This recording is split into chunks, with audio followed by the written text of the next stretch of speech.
Assalamualaikum warahmatullahi wabarakatuh.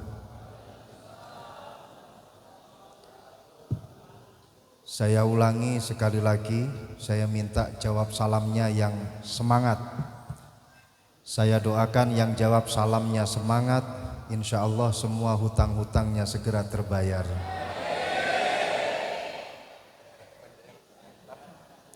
Yang jawab salamnya semangat, saya doakan yang belum punya jodoh insya Allah segera mendapatkan jodoh. Yang sudah punya jodoh jawab salamnya semangat, saya doakan semoga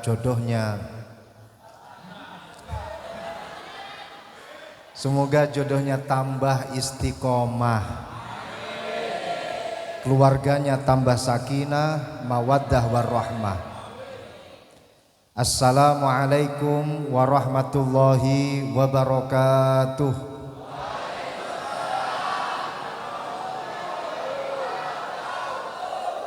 Alhamdulillah sudah semangat dalam menjawab salam.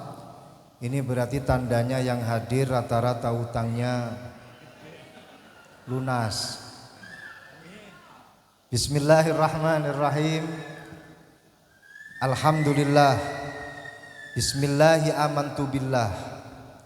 Tawakkaltu ala Allah masya Allah. Bismillahi masya Allah. La quwwata illa billahi masya Allah. Bismillahi masya Allah. Makana min ni'matin faminallahi masya Allah. Bismillahi masya Allah. La yasukul khaira illallah masya Allah. Bismillahi masya Allah. La yasrifu su'a illallah masya Allah. Bismillahi masya Allah. La ya'ti bil hasanati illallah masya Allah. Bismillahi masya Allah. La haula wa la quwwata illa billahil aliyyil azim.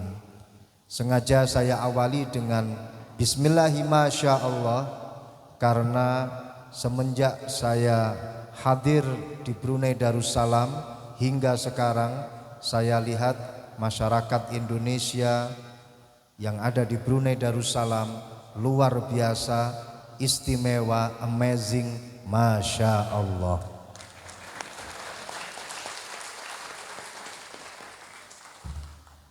Yang belakang bisa lihat saya apa enggak? Kelihatan? Saya berdiri atau duduk? Panjenengan minta saya berdiri atau minta saya duduk? Berdiri? Mohon izin Bapak Dubes, saya diminta oleh para jamaah dan hadirin untuk berdiri. Mohon izin. Alhamdulillah. Alhamdulillahirabbil alamin. Wa bihi nasta'inu ala umurid dunya waddin. Wa nusalli wa nusallim ala sayyidina wa maulana Muhammad Sayyidil awwalina wal akhirin wa ala alihi wa sahbihi wat tabi'in wa man tabi'ahum bi ihsanin ila yaumiddin. Allahumma syrah li sadri wa yassir li amri wahlul 'uqdatam min lisani yafqahu qawli amma ba'du. Hadratal muhtaramin, para kiai, para alim ulama, para ibu nyai, khususnya kepada Bapak kita yang kita muliakan, Bapak Duta Besar luar biasa berkuasa penuh. Beliau panjenenganipun Profesor Dr. Kiai Haji Ahmad Ubaidillah MA. Beserta dengan Ibu kita doakan semoga beliau diberikan kesehatan umur panjang. Yang kita muliakan Ibu Wakil Duta Besar dumateng panjenenganipun Ibu Nyai Rus, terima kasih.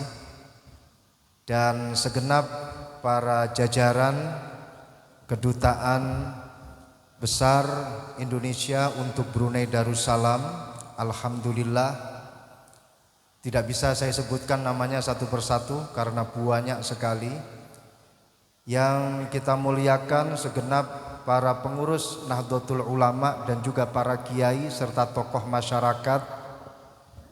Ada Pak Kiai Dhofir, ada Pak Kiai Makmun, ada Pak Kiai Faik, ada Pak Kiai Beni, amin, dan juga segenap Ibu Nyai, ada Ibu Nyai Isti, ada Bu Nyai Yuni, dan banyak sekali para kiai, para Ibu Nyai yang mohon maaf tidak bisa saya sebutkan namanya satu persatu. Saya di sini tidak sendirian, saya bersama dengan istri saya. Alhamdulillah, pendampingan ketat, pengawalan ketat, aman insya Allah. Saya juga didampingi oleh Pak Kiai Rudi Ambari, kakak daripada Pak Kiai atau Gus Tony Ambari. Segenap para jamaah hadirin hadirat yang dimuliakan Allah, alhamdulillah. Mohon izin Pak Dubes, sejak awal saya di Brunei ini baru pertama kali saya menginjakkan kaki ke Brunei. Tapi luar biasa, rasanya itu makceles, adem, ayem, tentrem gitu. Jadi walaupun toh AC-nya menghadap ke jamaah, tapi rasa hati itu tetap terasa adem, ayem gitu. Gak ada masalah, gak ada masalah, aman. Kalau toh memang nanti saya diminta sampai 2 jam atau 3 jam atau bahkan selesai sampai jam 2, saya siap. Insya Allah sampai jam 2 dilanjutkan oleh Pak Kiai Rudi, saya setengah jam mau pamit undur diri. Alhamdulillah ketemu dengan segenap para keluarga yang dari Indonesia. Saya diajak muter-muter, mulai di kedai-kedai yang saya lupa namanya, banyak sekali, sampai ke kampung air, katanya ada buaya di sana. Betul, betul Bu. Alhamdulillah saya tidak bertemu buaya yang ada di air. Tapi kata Pak Kiai Dhofir, di sini yang tampak banyak buaya daratnya. Bahkan Pak Kiai Dhofir itu memberikan himbauan kepada kami, hati-hati, hati-hati. Rata-rata yang tampak di atas darat ini adalah buaya darat. Waspadalah, laki-laki rata-rata buaya darat, kecuali yang pegang mic malam hari ini. Alhamdulillah kita juga makan di steamboat tadi itu. Kemudian kita jalan-jalan muter-muter, sempat foto di Istana Negara, alhamdulillah. Sempat foto, luar biasa. Saya merasakan adem, ayem, bertemu dengan keluarga dari Indonesia yang ada di Brunei. Saya merasakan ini loh yang sebenarnya dikatakan oleh Rasulullah sebagai baiti jannati. Rumah yang ada di kedutaan ini adalah rumah kita. Dan ini yang dikatakan sebagai baiti jannati, adem, ayem, dan tentrem. Sama seperti semangat yang ada di dalam hari santri. Kita ini selalu diberi satu doktrin oleh para kiai kita. Jadilah seorang santri yang dimanapun kalian berada, memberikan keharmonisasian, memberikan kedamaian untuk masyarakat yang ada di sekitarnya. Jadi the real santri itu seperti halnya al-muslim man salimal insanu biyadih walisanih, wal mu'min man aminahun nas ala dimaihim wa amwalihim. Begitu kata Rasulullah.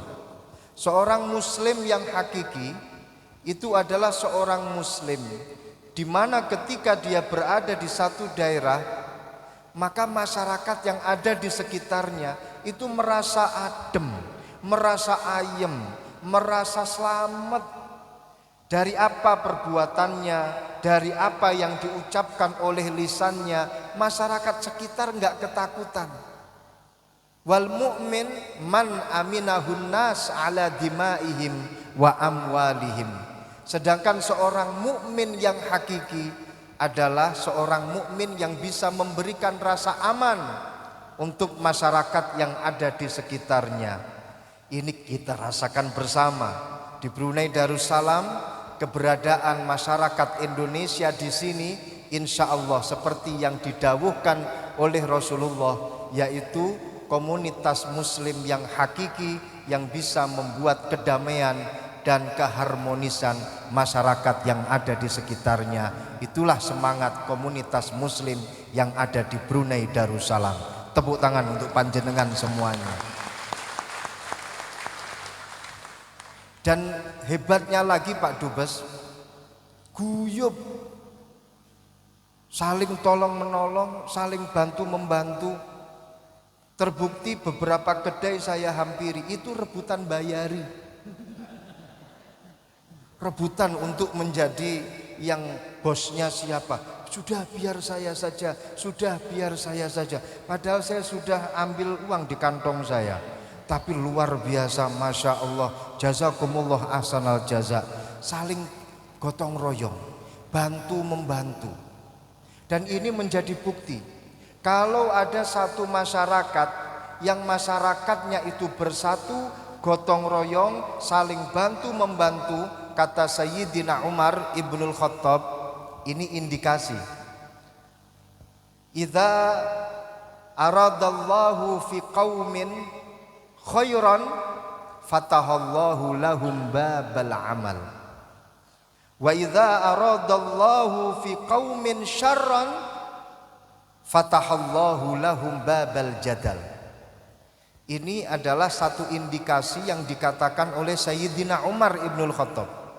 Kata Sayyidina Umar, kalau Allah itu akan menghendaki satu komunitas hancur, ada indikasinya.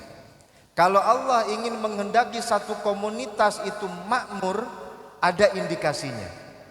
Pertama, kalau Allah ingin menghendaki masyarakatnya itu makmur, indikasinya adalah fatahallahu lahum babal amal. Allah akan membuka masyarakatnya kepada mereka pintu kreativitas, pintu pekerjaan, pintu aktivitas. Dan alhamdulillah di Brunei masyarakat Indonesia tidak ada yang nganggur. Semuanya punya aktivitas, semuanya punya kreativitas luar biasa. Maka ini menjadi satu indikasi masyarakat Indonesia yang ada di Brunei akan diberikan kemakmuran oleh Allah Subhanahu wa taala. Amin. Kebalikannya, nggak apa-apa, tepuk tangan lagi karena yang tepuk tangan hanya yang sebelah kanan saja. Silakan tepuk tangan bareng-bareng. Yang kedua, Allah kalau ingin menghendaki satu kaum itu berantakan, maka indikasinya adalah fatahallahu lahum babal jadal. Masyarakatnya saling poropadu, masyarakatnya saling berantem, masyarakatnya saling bertarung antara satu dan yang lainnya. Maka kalau kita temukan teman-teman kita, saudara kita sudah nggak akur lagi, segera diakurkan. Kenapa? Kalau itu dibiarkan, maka ini satu indikasi Allah akan menurunkan musibah untuk masyarakat tersebut. Na'udzubillah min dzalik. Alhamdulillah di Brunei Darussalam, sejak saya menginjakkan kaki di sini bertemu dengan keluarga dari Indonesia, dua-duanya sudah tercapai saya rasakan. Yang pertama adem ayem makmur saya rasakan. Yang kedua guyub rukun, tidak ada cekcok antara satu dan yang lainnya juga saya rasakan. Ini menjadi satu indikasi kebaikan akan turun untuk kita semuanya. Amin ya rabbal alamin. Tadi kita telah mendengarkan sambutan dan plus mauidhatul hasanah dari beliau panjenenganipun Romo Kiai Haji Ahmad Ubaidillah. Saya tadi udah pesen, Prof, nanti kalau sambutan sekalian mauidhatul hasanah. Dan ternyata betul, beliau memberikan mauidhah untuk kita semuanya. Saya di sini hanya melanjutkan saja. Partai tambahan. Yang inti tadi sudah disebutkan oleh Bapak kita. Jadi betul, hubungan antara hari santri dengan hari pahlawan betul sangat dekat sekali. Hari santri berasal dari resolusi jihad. Hari pahlawan berasal dari pergerakan dari resolusi jihad. Ada satu bocoran dari satu riwayat. Hari santri itu berawal dari satu resolusi yang menjadi istikharah dari para ulama. Fatwa muncul di dalam hari santri. Apa fatwa yang dikeluarkan oleh Mbah Kiai Hasyim Asy'ari? Fatwanya adalah jihad hukumnya adalah fardhu ain. Jihad hukumnya adalah wajib. Membela negara wajib. Membentengi kemerdekaan wajib. Mengusir penjajah dari negara kesatuan Republik Indonesia hukumnya wajib. Dari fatwa ini semua masyarakat menjadi tergerak hatinya dan mereka punya satu prinsip, ish kariman au mut syahidan. Pilihannya satu, hidup mulia atau mati syahid. Kalau hidup enggak mulia, lebih baik mati syahid. Kalau enggak mati syahid, yaitu harus hidup mulia. Cuman itu pilihannya. Maka dengan semangat ish kariman au mut syahidan, berangkatlah mereka untuk membentengi kemerdekaan, mengusir sekutu, mengusir penjajah dari negara kesatuan Republik Indonesia. Awalnya itu ada satu bocoran lagi Ibu Burus, yang namanya menyerang sekutu yang ada di Surabaya. Itu katanya mau dilangsungkan tanggal 7 November. Bung Tomo itu sowan kepada Mbah Kiai Hasyim Asy'ari.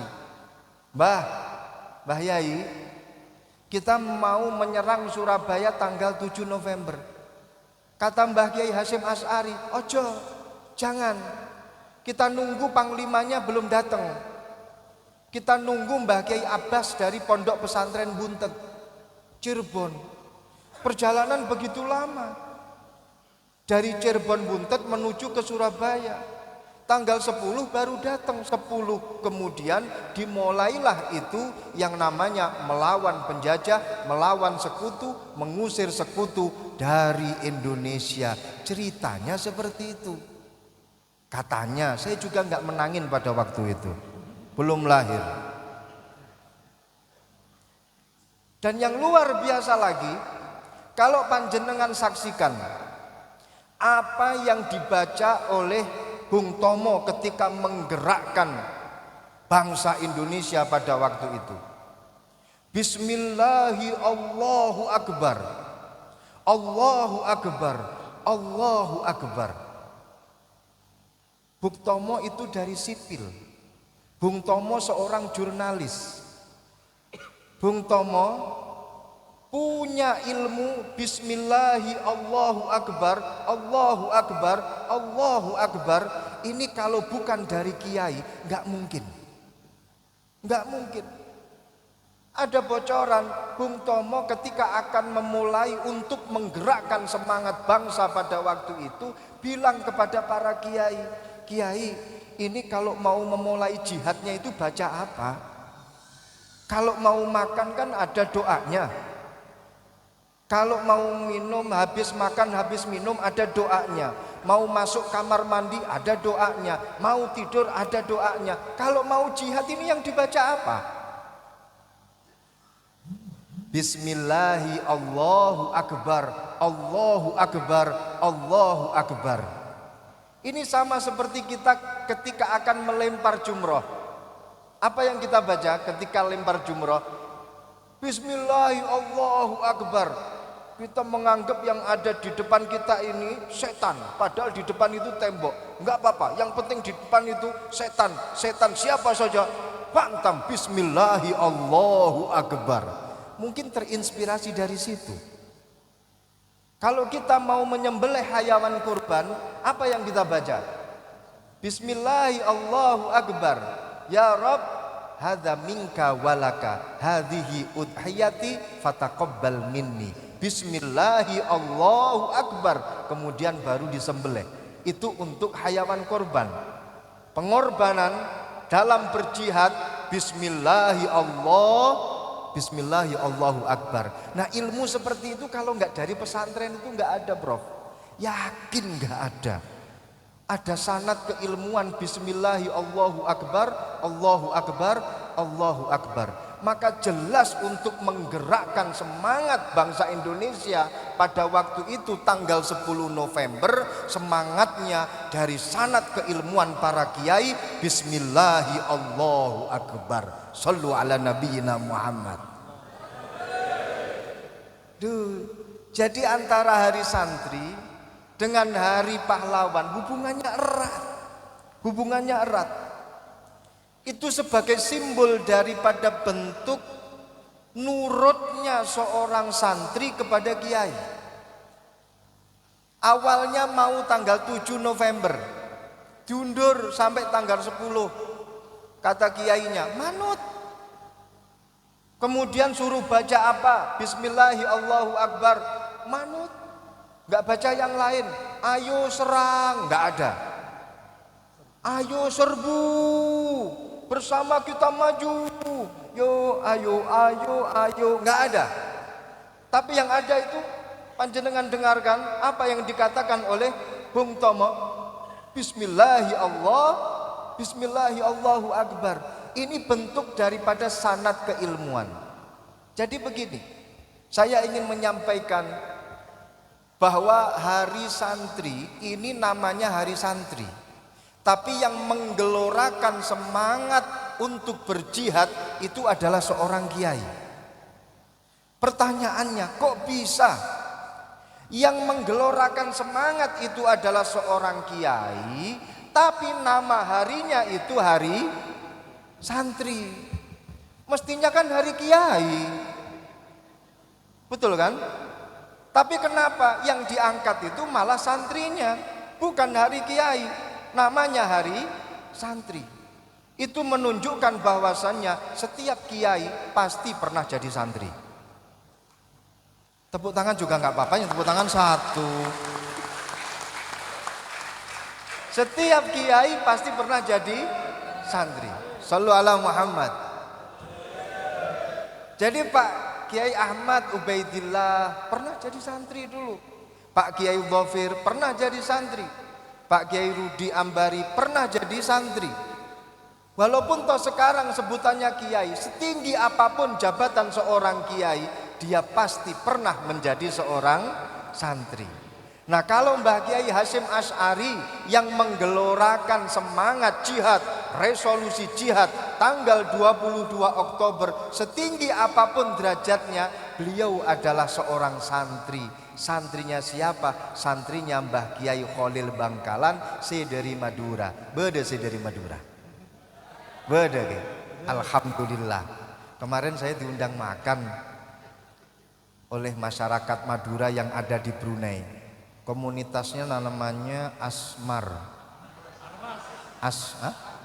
Armas. Mohon maaf, salah peletakan R dan S. Armas. Kami diundang makan ke sana Pak Dubes, alhamdulillah. Juga hadir di belakang karena kemarin kita sudah janjian. Saya sudah datang loh ya. Besok pengajian sampean juga harus datang. Siap 86 laksanakan. Kami santri patuh kepada para kiai. Luar biasa.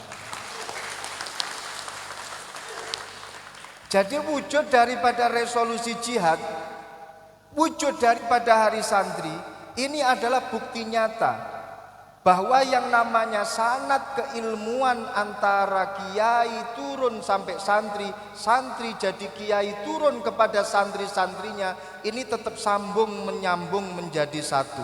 Itulah sanad keilmuan yang ada di pondok pesantren. Apa yang dilakukan oleh Mbah Kiai Hasyim Asy'ari ketika berfatwa resolusi jihad, itu ada sanad ilmunya. Apa yang dilakukan oleh Bung Tomo dalam menggerakkan semangat bangsa pada waktu itu ada sanad ilmunya. Maka dalam hari santri ini, namanya hari santri, walaupun toh yang menggerakkan itu adalah seorang kiai, ini menjadi bukti kiai pasti pernah menjadi santri, dan apa yang dilakukan oleh kiai itu pasti bersanad kepada kiainya karena dia telah menjadi seorang santri. Santri pasti pernah nyantri kepada seorang kiai. Ketika dia jadi kiai, walaupun toh kiai besar, dia tetap pernah menjadi seorang santri. Ilmunya juga bersanad kepada kiainya, kiainya kepada kiainya, dan begitu seterusnya. Understand? Bulet.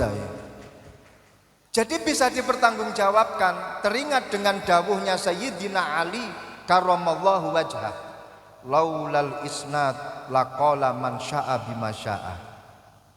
Ada pagar nusa di sini. Masya Allah. Fatayat ada di sini. Ada fatayat. Yang fatayat angkat tangan. Fatayat. Fatayat ini. Muslimat, muslimat. Banyak kalau muslimat. Fatayatnya lebih dikit daripada muslimatnya. Ini tandanya yang senior lebih banyak daripada juniornya. Saya lanjutkan.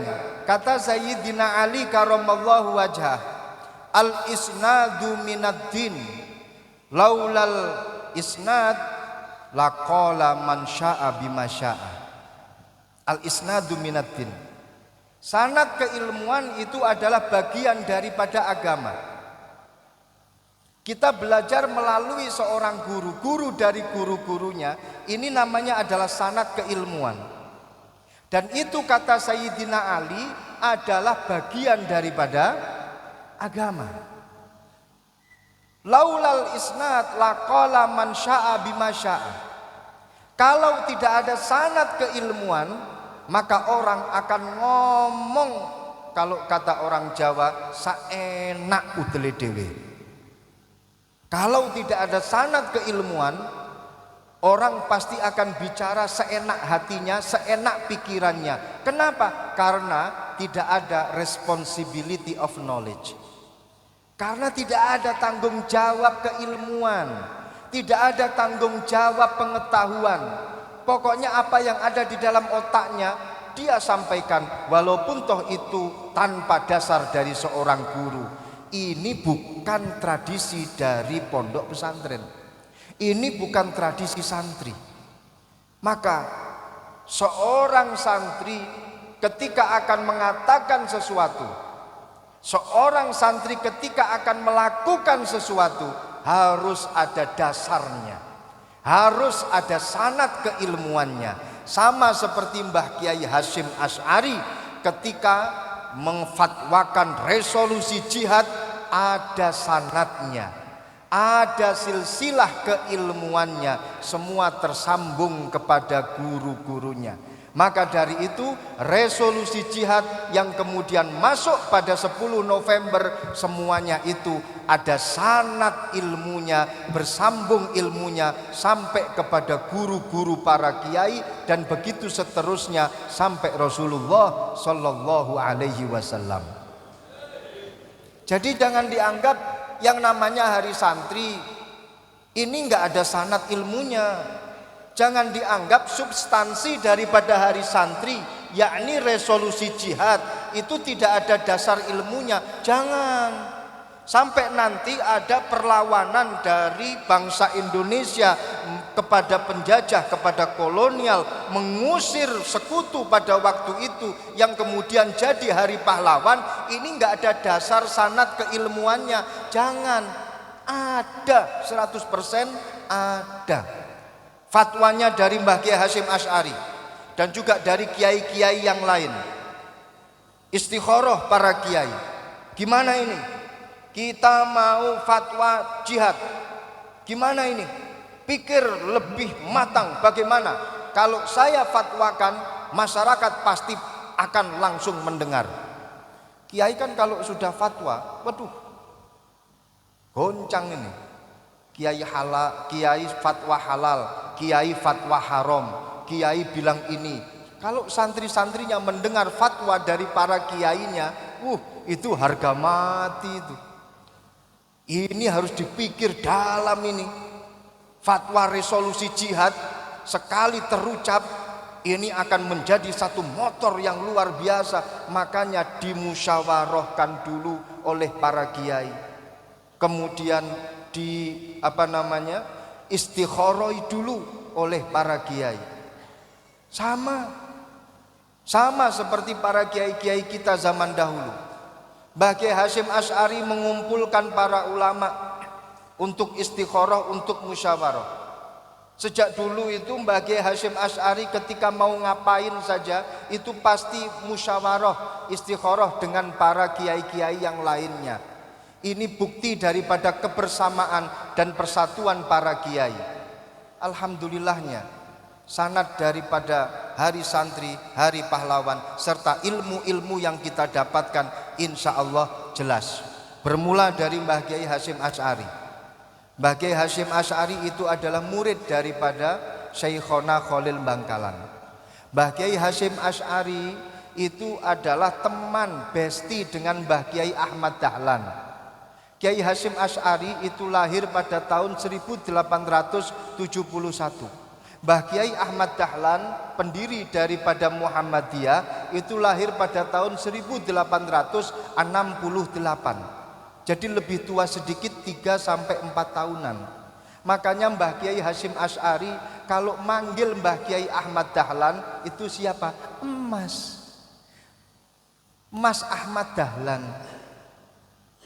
Demikian juga pendiri Pondok Pesantren Lirboyo, Kiai Haji Abdul Karim, itu juga satu alma mater dengan Mbah Kiai Hasyim Asy'ari. Semuanya mondok di Syekhona Khalil Bangkalan. Dan Mbah Kiai Hasyim Asy'ari beserta Mbah Kiai Ahmad Dahlan setelah dari Mbah Kiai Khalil Bangkalan, beliau kemudian pindah ke Mbah Kiai Soleh Darat. Kiai Soleh Darat ada di Semarang. Dari Mbah Kiai Soleh Darat dua-duanya kemudian pindah ke Mekah. Pindah ke Mekah belajar kepada Asy-Syaikh Imam Nawawi Al-Bantani, belajar kepada Asy-Syaikh Ahmad Khotib Al-Minangkabawi. Beliau satu kelas Mbah Kiai Ahmad Dahlan dengan Mbah Hasyim Asy'ari. Selain belajar kepada Mbah Syekhona Khalil Bangkalan, belajar kepada Syekh Nawawi Al-Bantani. Dan kita tahu Syekh Nawawi Al-Bantani itu adalah murid daripada Asy-Syaikh Ahmad Zaini Dahlan, pengarang daripada Syarah Dahlan lil Alfiyah Ibnu Malik. Syekh Ahmad Zaini Dahlan adalah murid daripada Asy-Syaikh Ahmad Ad-Dasuki, pengarang daripada kitab Ad-Dasuki adalah ilmu tentang teologi Islam. Syekh Ahmad Ad-Dasuki adalah murid daripada Asy-Syaikh Ibrahim Al-Bajuri. Syekh Ibrahim Al-Bajuri ini pengarang daripada kitab Al-Bajuri, 2 jilid hasiah daripada Fathul Qarib. Asy-Syaikh Ibrahim Al-Bajuri murid daripada Asy-Syaikh Abdullah As-Sanusi, pengarang Nadham Sanusiyah. Kemudian Abdullah As-Sanusi murid daripada Abduddin Al-Iji. Abduddin Al-Iji murid daripada Muhammad ibn Umar Ar-Razi. Muhammad ibn Umar Ar-Razi murid daripada Al-Imam Abdul Karim Asy-Syahrastani, pengarang daripada kitab Al-Milal wan Nihal, satu kitab yang berbicara tentang comparative religion pertama kali di dunia sebelum Max Muller diangkat menjadi bapak antropologi. Max Muller diangkat menjadi bapak comparative religion. Jauh sebelumnya ada Al-Imam Abdul Karim Asy-Syahrastani, pengarang daripada kitab Al-Milal wan Nihal, yaitu kitab yang berbicara tentang bagaimana agama-agama yang ada di dunia, bagaimana suku-suku bangsa yang ada di dunia. The First Book of Comparative Religion. Dari santri namanya Abdul Karim Asy-Syahrastani.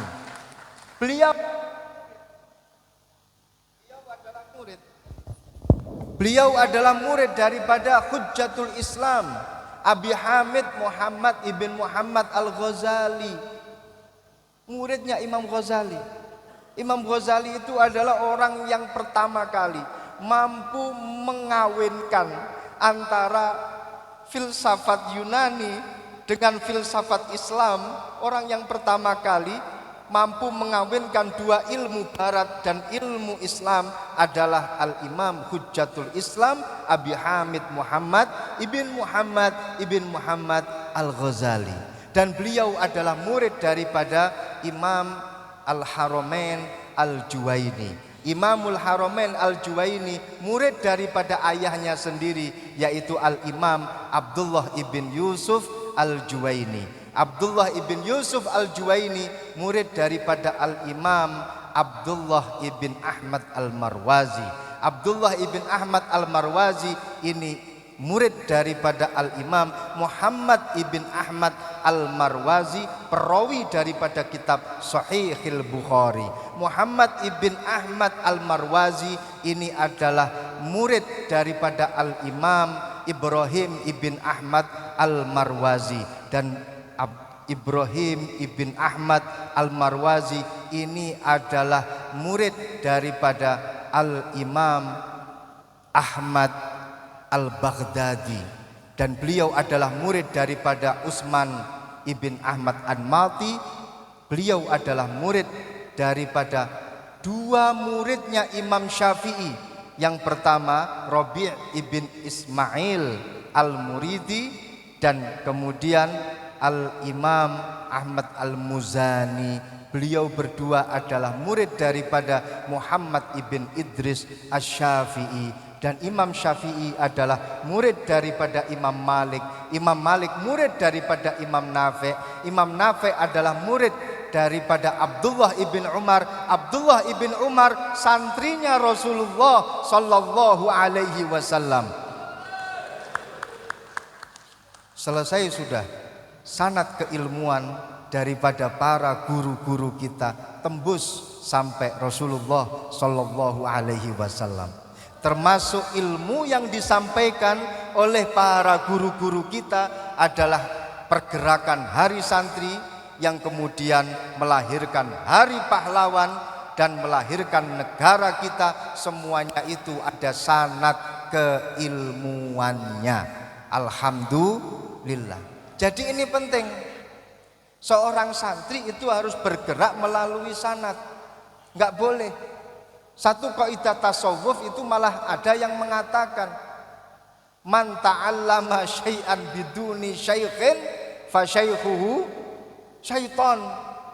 Ada satu kaidah mengatakan seperti itu. Kalau ada orang yang mempelajari sesuatu tanpa didasari oleh seorang sanad ilmu dari seorang guru, dia mempelajari sesuatu tanpa didampingi oleh seorang guru, ada yang mengatakan fasyaikhuhu syaiton, maka gurunya adalah syaiton.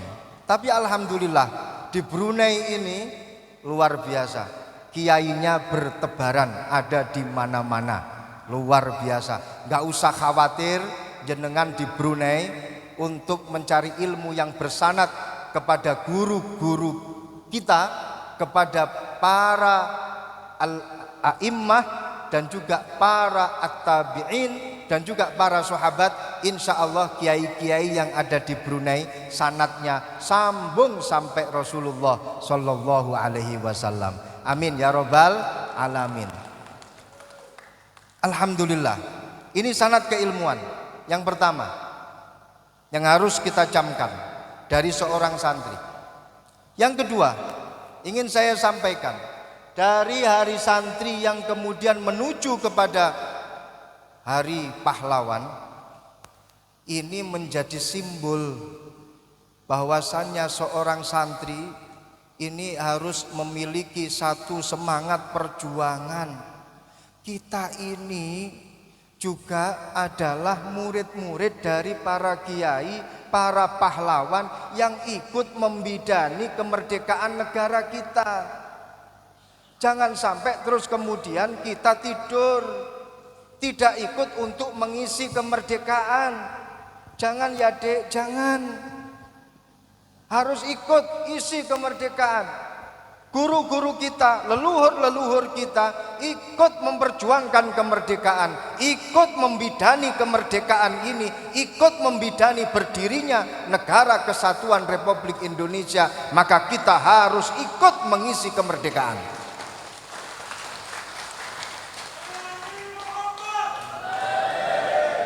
Tapi jangan tepuk tangan toh. Harus betul-betul ikut. Diisi. Kalau panjenengan ikut mengisi kemerdekaan, berarti panjenengan juga ikut melestarikan perjuangan dari para guru-guru kita. Ikut melestarikan. Seorang anak, baik itu dia anak biologis ataupun menjadi seorang anak karena dia menjadi seorang murid. Karena dzurriyah itu ada dua. Ada yang namanya dzurriyah bin nasab, ada yang namanya dzurriyah bis sabab.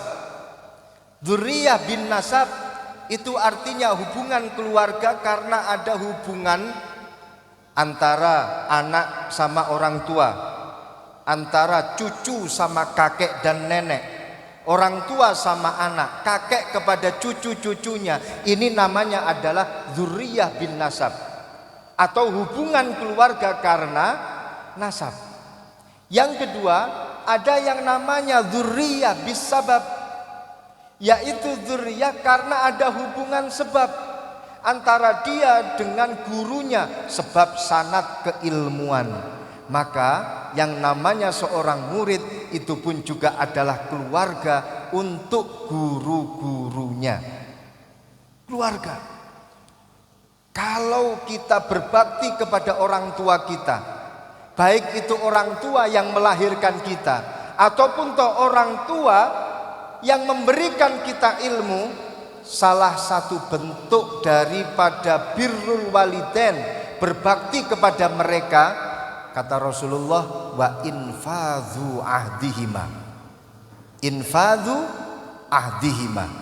Jadi ada 4 atau 5 tentang birrul walidain, berbakti kepada orang tua. Ketika orang tua itu sampun kapundhut alias sudah tidak ada.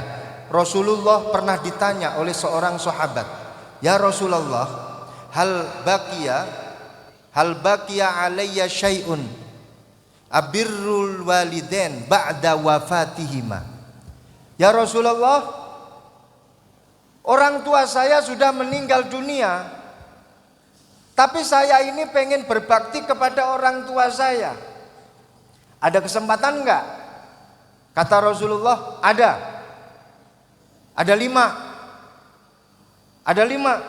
Yang pertama, kata Rasulullah, as-salatu alaihima. Yang kedua, wal istighfaru lahuma. Yang ketiga, wa infadhu ahdihima. Yang keempat, wasilatur rahim allati la tusalu illa bihima. Yang kelima, wa ikramu sadiqihima.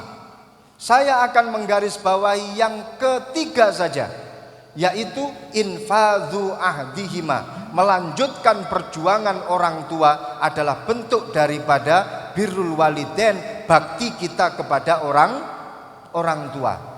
Yang pertama as-salatu alaihima, yang kedua al-istighfaru lahuma, yang keempat silaturrahim allati la tusallu illa bihima, sedangkan yang kelima itu adalah wa ikramu sadiqihima. Yang keempat ini nanti saya jelaskan kalau saya diundang kembali oleh panjenengan.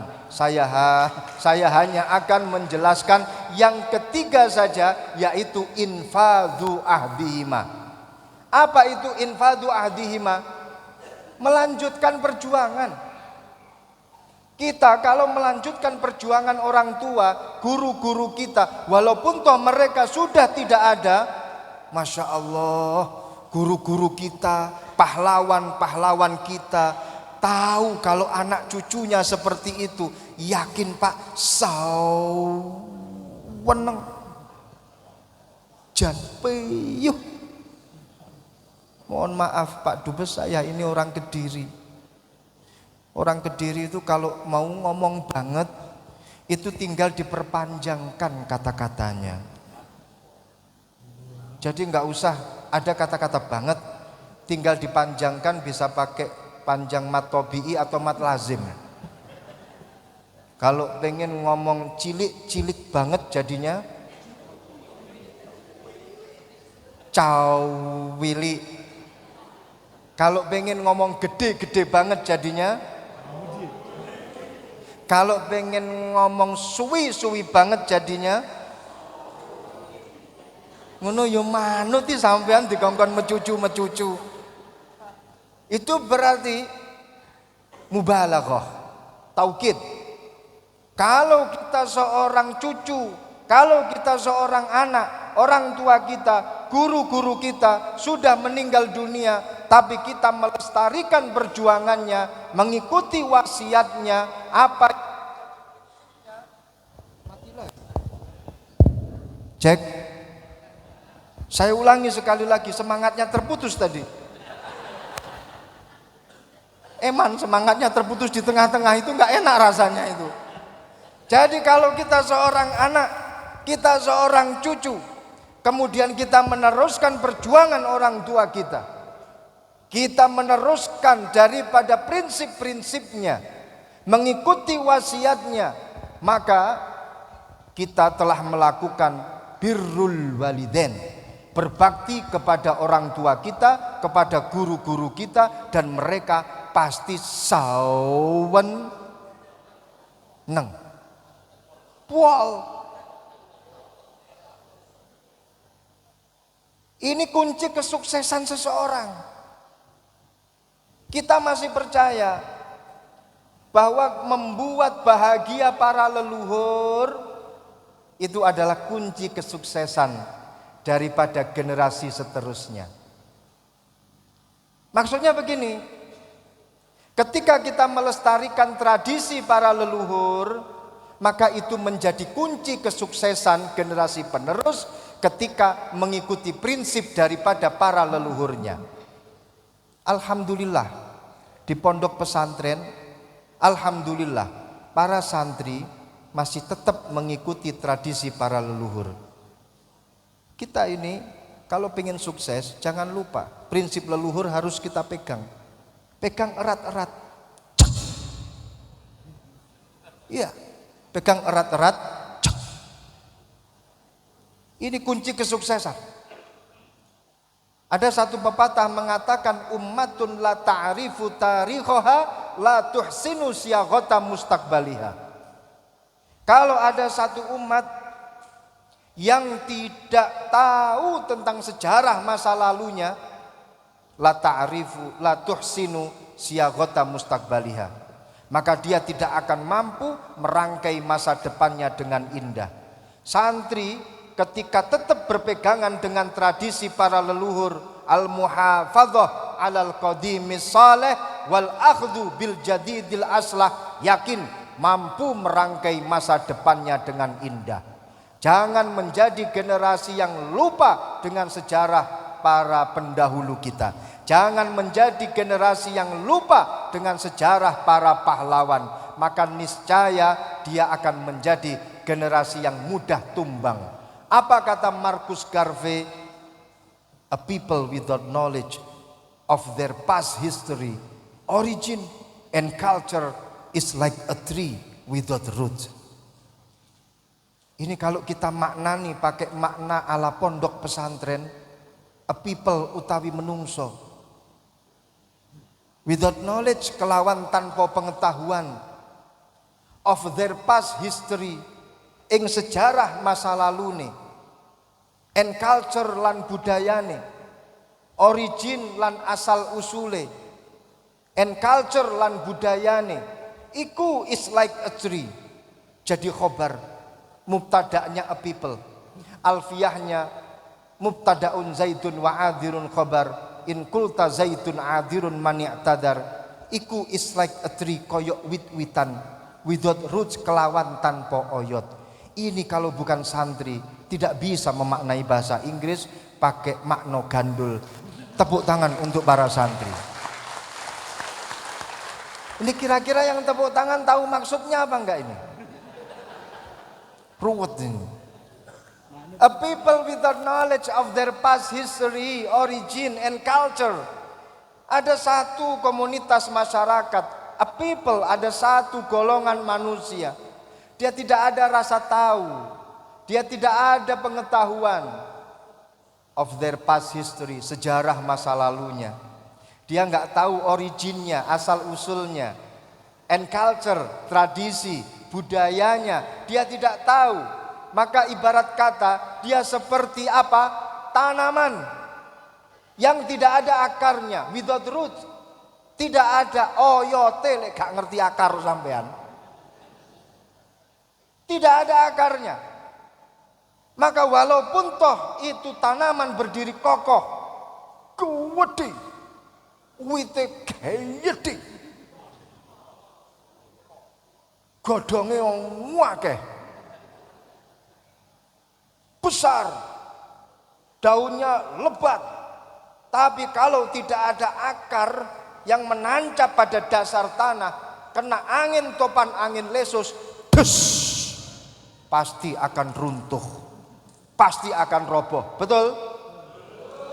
Sama ketika tidak berpegangan dengan wa infadhu ahdihima, ketika kita generasi penerus kemudian tidak mengikuti prinsip para leluhur, kita tidak berpegangan dengan dawuhnya para guru, gak bahaya tak? Bahaya. Aliran ini sudah masuk ke keluarga kita. Aliran apa saja, mulai aliran sesat sampai aliran sesaat, itu dua-duanya sudah masuk ke dalam diri kita. Apa saja yang membuat kita ini ragu dengan Pancasila? Apa saja yang membuat kita ini ragu bahkan dengan guru-guru kita? Apa saja aliran yang membuat kita ini ragu dengan Undang-Undang Dasar 45? Ini aliran sudah pada masuk ke dalam keluarga kita, kanan kiri kita. Nah, kalau kita tidak menguatkan diri kita dengan sejarah para pahlawan, sejarah para guru-guru kita, pejuang-pejuang kita, maka kita pun nanti bisa tumbang. Kita bisa tumbang. Na'udzubillah min dzalik. Alhamdulillah, kegiatan semacam ini insya Allah akan memperkuat kita. Kuat muncaan orang Madura neka pakun tak beubah, istiqomah, bi napa, bi tradisina para guru, norok buntek bi debu-debunya para guru, pakun tak beubah, tangki. Ini yang tepuk tangan pasti nggak bisa bahasa Madura ini.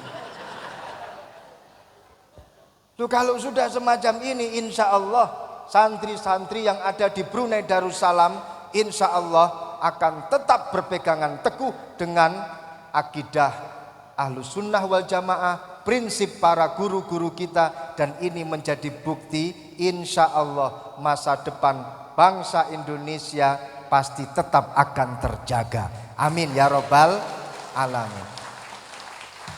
Maka dari itu Pak Kiai Dubes yang saya hormati, kula saweneng, senang sekali dengan kegiatan-kegiatan semacam ini, menumbuhkan rasa semangat. Kalau bisa kegiatan semacam ini, saya setuju setiap bulan sekali aja nggak apa-apa. Ya Allah, shallu ala Muhammad.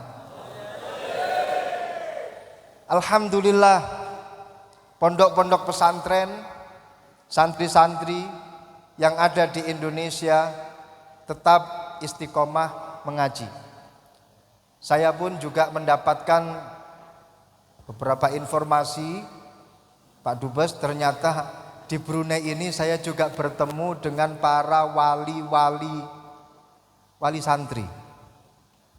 wali-wali santri. Anak-anaknya ada yang dipondokkan di pondok pesantren Lirboyo. Alhamdulillah. Ada yang putranya dipondokkan di Jombang. Ada putranya yang dipondokkan di mana? Probolinggo. Ada putranya yang dipondokkan di mana. Akhirnya saya ketemu dengan para wali-walinya Allah, tapi namanya wali santri. Alhamdulillah. Dan selalu minta didoakan agar putra-putrinya diberikan rasa kerasan, betah di pondok pesantren. Kalau perlu nanti punya anak lagi mau langsung dipondokkan lagi, begitu katanya.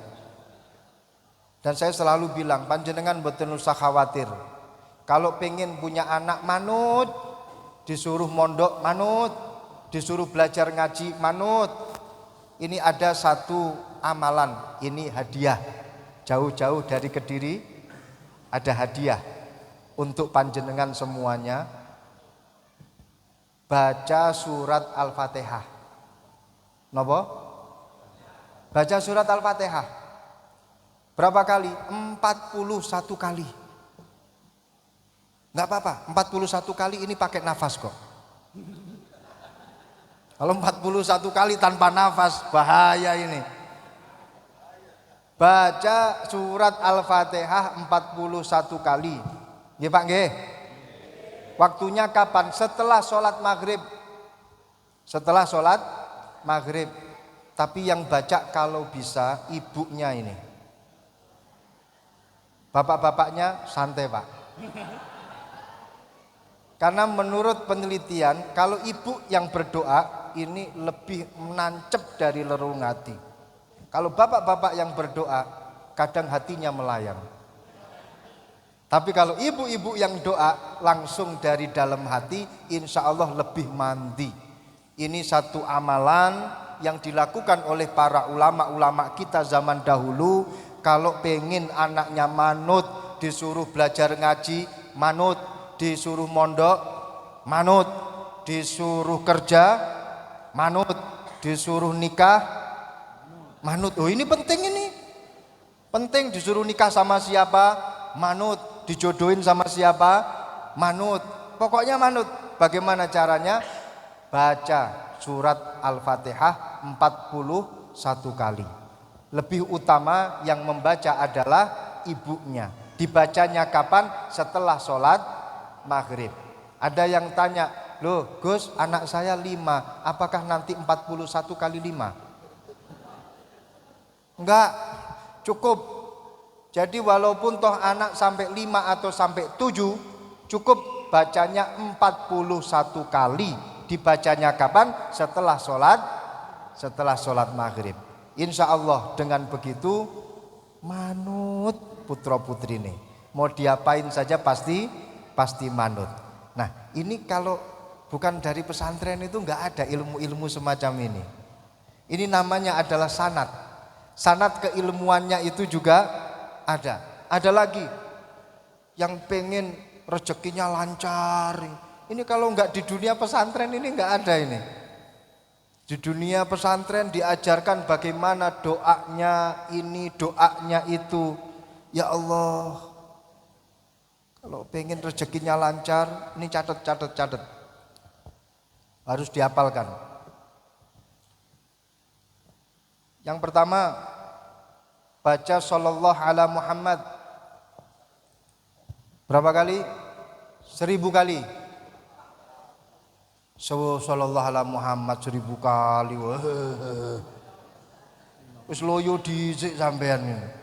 1000 kali. Besti sendiri, konco dhewe bisa dicicil enggak apa-apa. 1000 kali ini nanti dalam waktu 1 hari 1 malam.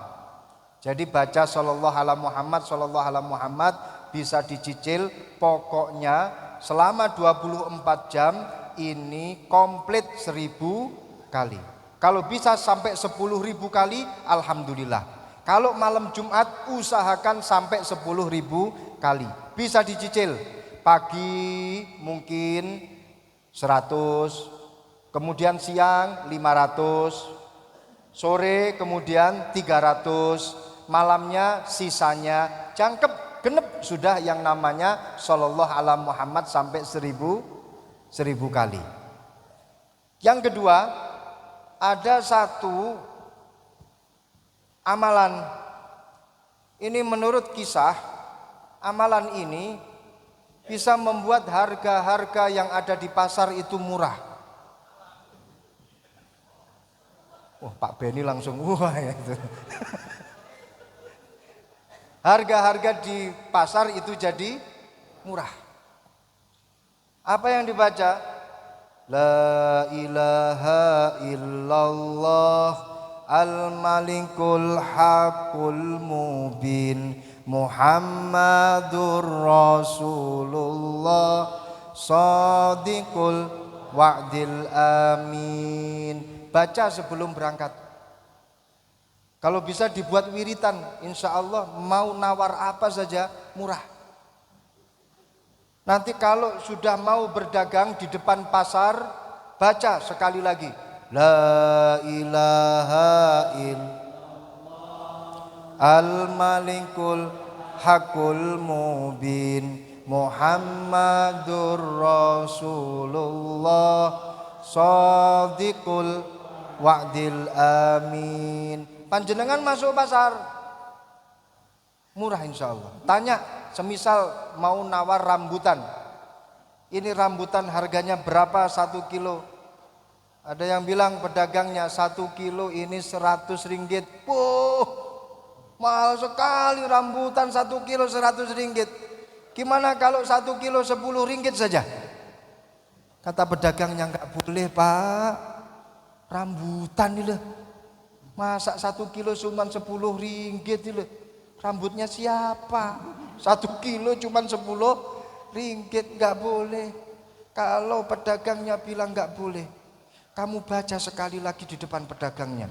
La ilaha illallah al-malikul haqqul mubin Muhammadur Rasulullah Shadiqul wa'dil amin. Kalian tanya, sampun pareng napa dereng? Boleh apa enggak 1 kilo 10 ringgit? Kalau orangnya masih jawab belum bisa, baca sekali lagi. Kalau bisa kepalanya sambil dipegang. La ilaha illallah al-malikul haqqul mubin Muhammadur Rasulullah Shadiqul wa'dil amin. Kalau bisa ditiup dikit, insya Allah yakin diberikan. Walaupun toh pedagangnya itu di dalam hatinya bilang, iki kumat kapan? Insya Allah nanti akan diberikan. Saya belum pernah membuktikan, tapi kata orang ini ada yang berhasil seperti ini. Allah, loh, ini juga bisa untuk meluluhkan hati seseorang. Anak kecil rewel, anak kecil nangis kalau malam, cucu panjenengan, anak panjenengan rewel, nangis, itu pegang. Biasanya kan panjenengan mengatakan Nina bobo, oh Nina bobo, kalau tidak bobo digigit kebo. Kan biasanya gitu. Atau kalau kata orang Tulungagung, ning nang ning kung rokoke reco pentung. Kalau kata orang Tulungagung, nah itu dibacakan ini. La ilaha illallah al-malikul haqqul mubin Muhammadur Rasulullah Shadiqul wa'dil amin. Ini dibaca, insya Allah langsung tidur. Apalagi bacanya sampai 450 kali. Yakin. Bayinya tidur, yang baca pun juga tidur.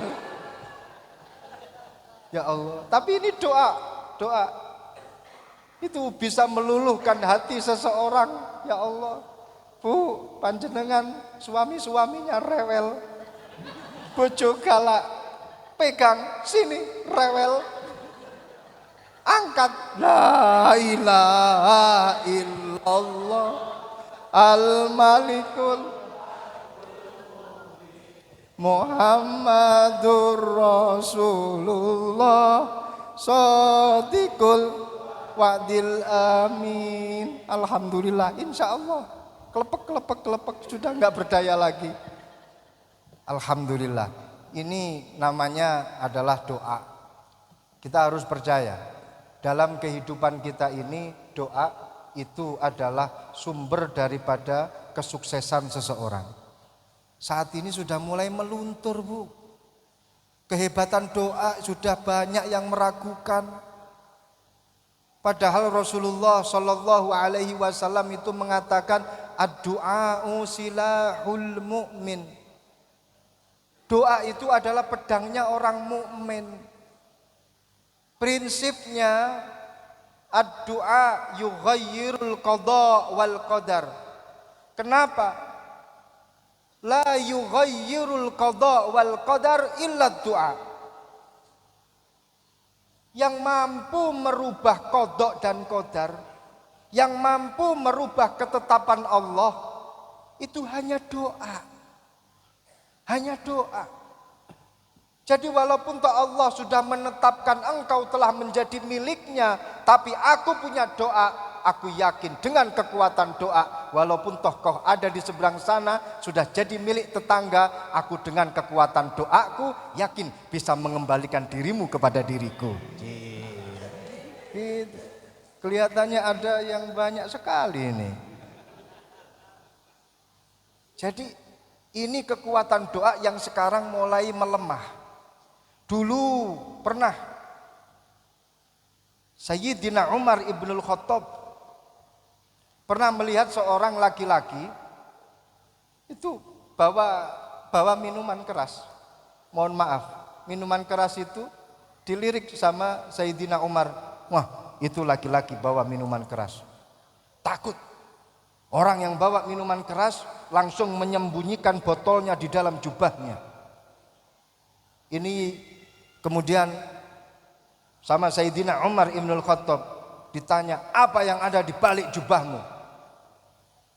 Kata orang ini yang bawa botol minuman keras, saking takutnya dia di dalam hati itu berdoa, ya Allah, ketahuan Sayyidina Umar, aku bertobat, habis aku ya Allah. Dipukul ini nanti sama singa padang pasir. Semenjak ini saya sudah nggak mau minum lagi, tutupen botolmu, guaan minumanmu. Wes tutupen botolmu, tobat ya Allah. Ketahuan sama Sayyidina Umar ya Allah. Ditanya sama Sayyidina Umar, apa yang ada di balik jubahmu? Oh, ini orangnya menjawab sambil ketakutan, cuka. Cuka. Apa cuka kata orang Brunei? Sama kan? Cuka. Kata Sayyidina Umar, jangan bohong. Mboten, ini cuka. Ya Allah, saya tobat ya Allah. Ampuni tobat, ampuni dosaku, terima tobatku ya Rabb. Botol minuman keras diambil oleh Sayyidina Umar dan kemudian dihirup aromanya oleh Sayyidina Umar. Ternyata betul berubah jadi cuka. Dan kemudian diminum dikit oleh Sayyidina Umar, ternyata juga betul berubah jadi cuka. Ini berarti membuktikan bahwasannya kekuatan doa yang luar biasa mampu merubah semuanya, walaupun toh hanya hitungan detik. Dengan kekuasaannya Allah, Allah merubah semuanya. Maka jangan khawatir apapun yang terjadi. Jangan khawatir. Jangan khawatir. Masalah apa saja tetap kita berdoa kepada Allah.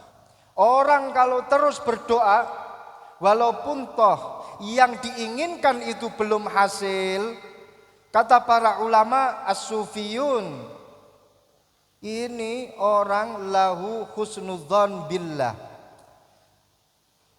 Lianna min alamati husnidzon billah istimrarud doa wa illam taji'il ijabah. Termasuk daripada husnudzon kepada Allah, termasuk sifat husnudzon kepada Allah. Husnudzon itu ada dua. Ada husnudzon bi ibadillah, ada husnudzon billah. Husnudzon bi ibadillah atau berbaik sangka kepada sesama manusia, ini faidahnya besar. Kata Imam Syafi'i, man ahabba ayyaqdiyallahu bihi khairan falyuhsini dhanna 'alal abdi. Dicatat, mungkin ini nanti keluar dalam ujian seleksi CPNS Kedutaan Indonesia untuk Brunei Darussalam. Kata Al-Imam Asy-Syafi'i, man ahabba ayyaqdiyallahu bihi khairan falyuhsini dhanna 'alal abdi. Barang siapa yang ingin mendapatkan kebaikan dari Allah, keluarganya baik-baik saja, rezekinya baik-baik saja, gajinya baik-baik saja, majikannya baik-baik saja. Kata Al-Imam Asy-Syafi'i, falyuhsini dhanna 'alal abdi. Maka selalulah berbaik sangka kepada orang lain. Dengan demikian Allah pasti akan memberikan kebaikan untuk hidupmu. Itu kalau husnudzon bi ibadillah. Yang kedua, husnudzon billah. Ini penting. Lawang sama ibadullah, hamba-hambanya Allah aja kita wajib husnudzon. Apalagi kalau sama Allah, wajib ongkuwen nekare. Yang namanya husnudzon kepada Allah ini wajib. Kalau orang nggak mau husnudzon kepada Allah, gak bahaya ta? Keimanannya tergoncang. Na'udzubillah min dzalik. Jadi husnudzon kepada Allah. Jangan sampai hati kita itu mengatakan, Allah sudah nggak perlu sama aku. Allah sudah nggak bestie sama aku. Aku doa berkali-kali nggak diijabahi. Jangan ya dek, jangan. Tak oleh, nggak boleh seperti ini. Karena yang namanya istimrarud doa wa illam taji'il ijabah itu adalah min alamati husnidzan billah. Ketika ada hambanya Allah selalu mengangkat tangan minta kepada Allah, walaupun toh ijabah dari Allah ini belum turun-turun, walaupun toh doa-doanya itu sudah tersampaikan tapi belum diijabah oleh Allah, tapi panjenengan senantiasa berdoa kepada Allah, maka itu namanya panjenengan punya sifat husnudzon billah. Maka dengan demikian insya Allah Allah akan memberikan kebaikan untuk kita. Senantiasa berdoa kita akan mendapatkan sifat husnudzon billah. Senantiasa berdoa, insya Allah kita akan selalu mendapatkan kebaikan dari Allah Subhanahu wa ta'ala. Amin, amin ya rabbal alamin. Alhamdulillah. Sudah jam 3:30. Berarti saya sudah lebih dari 2 jam. Sudah bisa diakhiri? Lanjut? Mohon izin Prof. Lanjut. Bapak Kiai Profesor Ahmad Ubaidillah menganggukkan kepalanya menjadi isyarah bahwa malam hari ini tetap bisa dilanjut. Shallu ala Muhammad.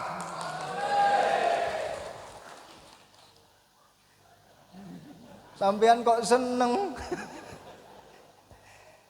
Beliau tadi Kiai Ahmad Ubaidillah menyampaikan santri harus bisa jadi apa saja. Betul, saya sepakat. Enggak semua santri yang ada di pondok pesantren harus jadi kiai. Kalau semuanya jadi kiai, kompetisinya repot. Tapi bukan itu maksudnya.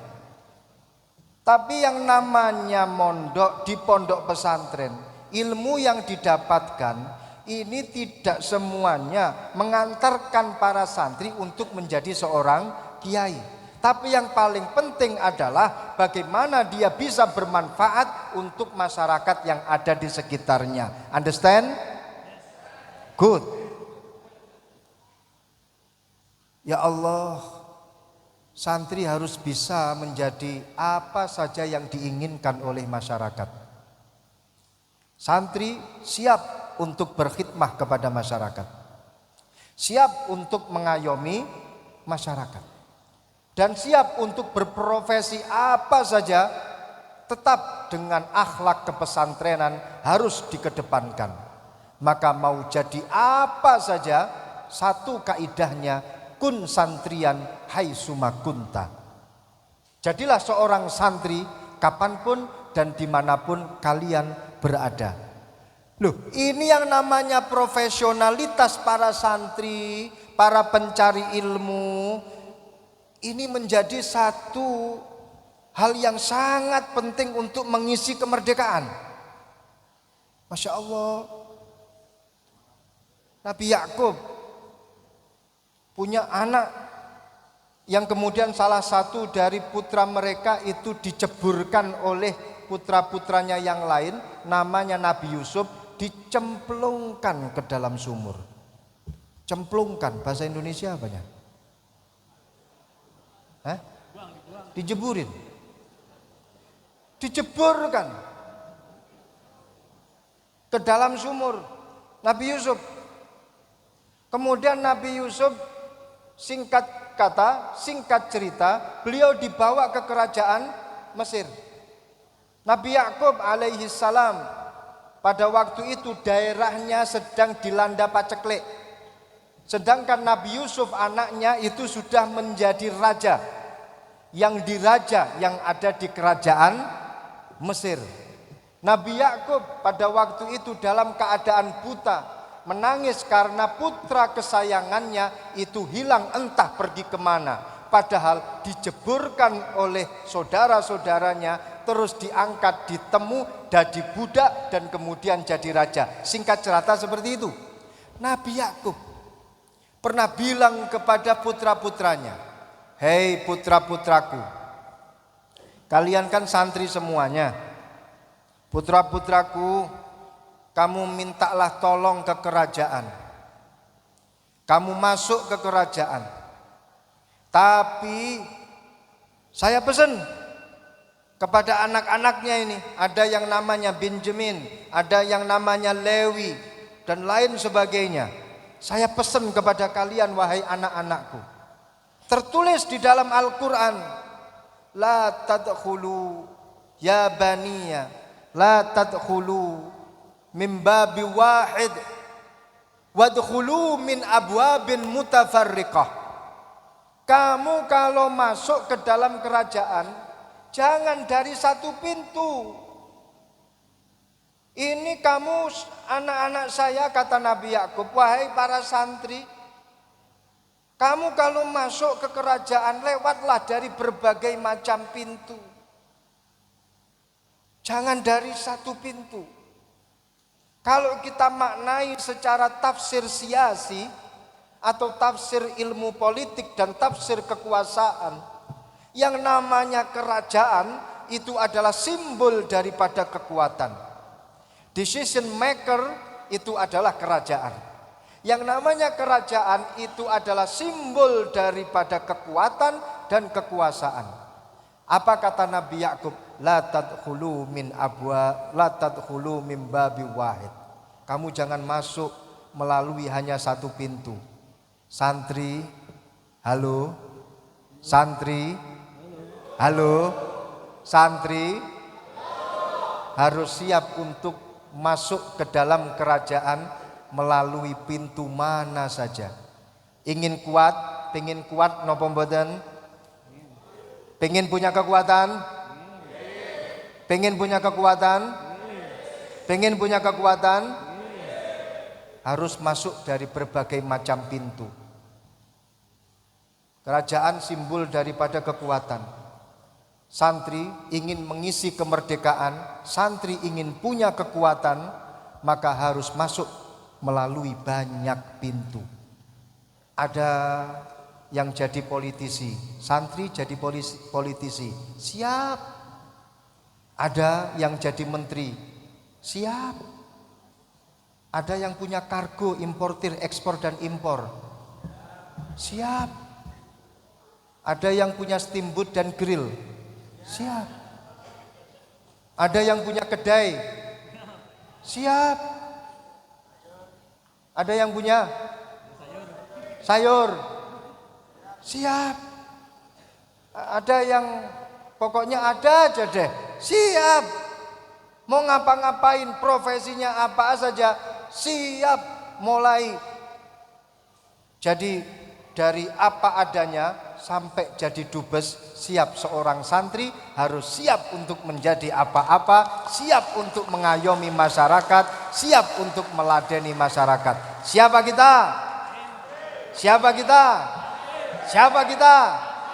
NKRI, Pancasila. Alhamdulillah, selesai sudah.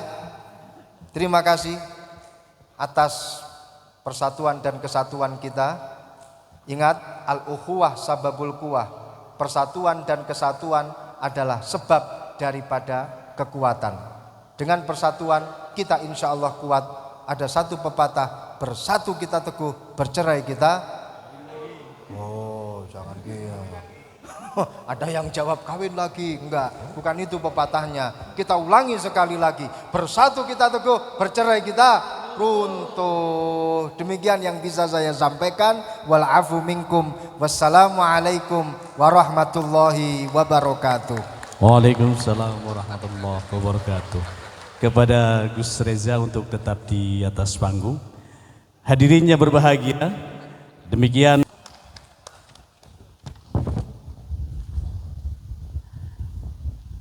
maju ke depan. Ketiga, Iju Al-Haq Andis yang akan diwakilkan oleh Ustadz Haji Ubaidillah. Kemudian yang terakhir, keempat adalah Aisyah binti Muhammad yang dipanggil tadi, silakan untuk naik ke atas pentas.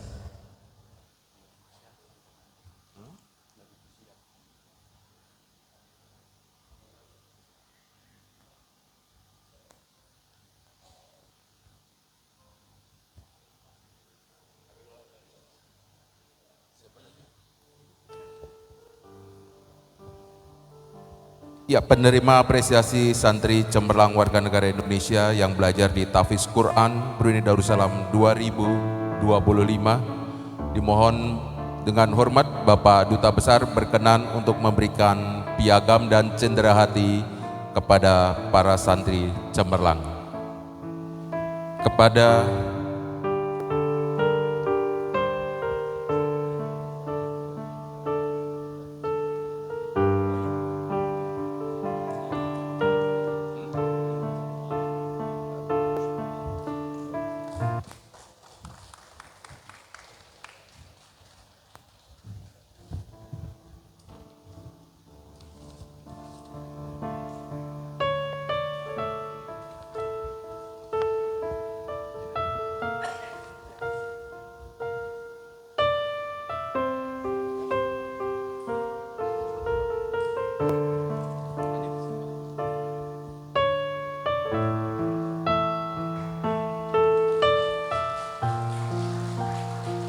Bapak Haji Ustadz